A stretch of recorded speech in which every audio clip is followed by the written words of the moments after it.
नमस्कार, आप सभी दोस्तों का इस YouTube चैनल मौर्य बीज भंडार पे बहुत बहुत स्वागत है।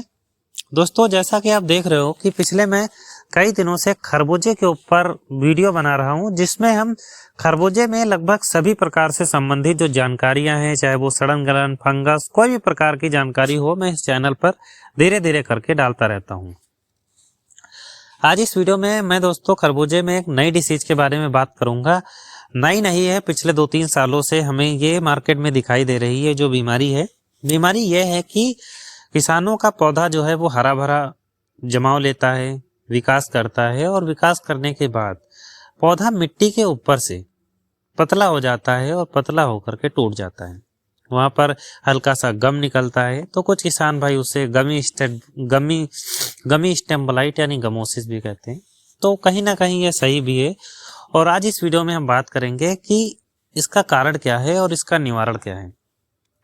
अगर आप वीडियो को शुरू से लेकर अंत तक देखते हो तो मैं आशीष इस बात की गारंटी देता हूं कि 100% तक आप इस बीमारी को कंट्रोल कर सकते हो।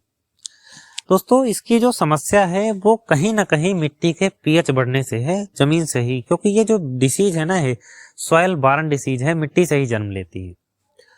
तो दोस्तों, इसीलिए मैं कहता हूं कि खरबूजे की फसल में आप कम से कम 2-3 ड्रिंचिंग जरूर करो। भाई, ड्रिंचिंग करने से मिट्टी में जमा हुए मिट्टी में जो फंगस हैं वो आसानी से कंट्रोल हो जाते हैं, तो इसलिए ड्रिंचिंग करना बहुत जरूरी होता है।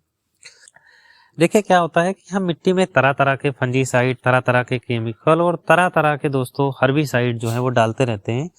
इसके अलावा हम भर भर के एनपीके, फास्फोरस, डीएपी और भी तमाम तरीके की चीजें डालते हैं, जिससे कि मिट्टी का जो पीएच है वो धीरे धीरे लगातार बढ़ता जा रहा है। और मैंने ये जो समस्या देखी है वो उन किसान भाइयों के खेतों में सबसे ज्यादा है जिनके मिट्टी का पीएच 8 से 8.5 के आसपास है। तो दोस्तों, इन समस्या को कम करने के लिए हम फसल चक्र को अपनाएं, ढैंचा की खेती करें, दलहनी फसल लगाएं।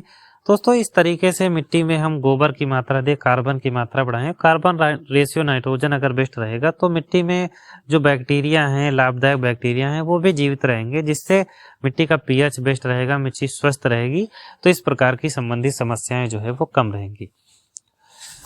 तो दोस्तों, अब हम बात करेंगे सीधे टॉपिक पर कि किस प्रकार से हम इसको कंट्रोल कर सकते हैं। देखिए, कंट्रोल करने के बहुत सारे तरीके हैं, जिसमें दोस्तों सबसे अच्छे रिजल्ट हमें जो देखने को मिलते हैं वे हैं दोस्तों वेल एक्स्ट्रा के। वेल एक्स्ट्रा जो है वो विलोवुड कंपनी का आता है।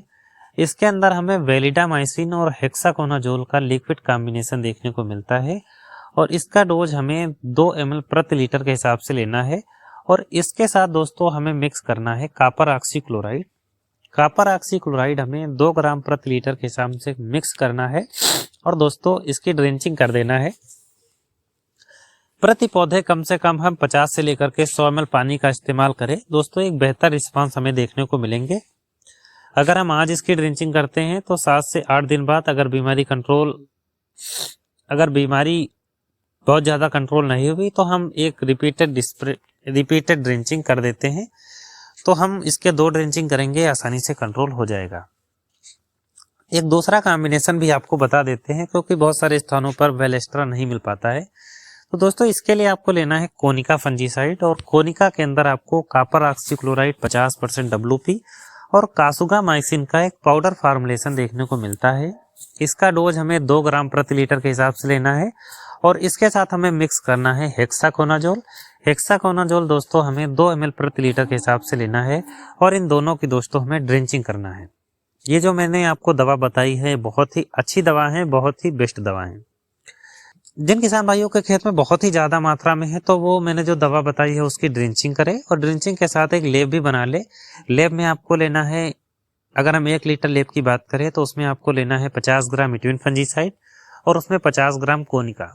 इन दोनों को आपस में घोलकर दोस्तों आपको जहां पर पौधा इन्फेक्टेड ज्यादा लग रहा है वहां पर आप इसका लेप लगा दें, और यह बीमारी 100% तक कंट्रोल हो जाएगी। दोस्तों, मैंने इस बीमारी पर बहुत ही अच्छे अच्छे टेक्निकलों का प्रयोग किया है। सारे टेक्निकल इस पे काम नहीं करते हैं, लेकिन मैंने जो भी दवाई आपको बताई है आप इसका इस्तेमाल एक बार जरूर करें, आपको 100% सोल्यूशन मिलेगा।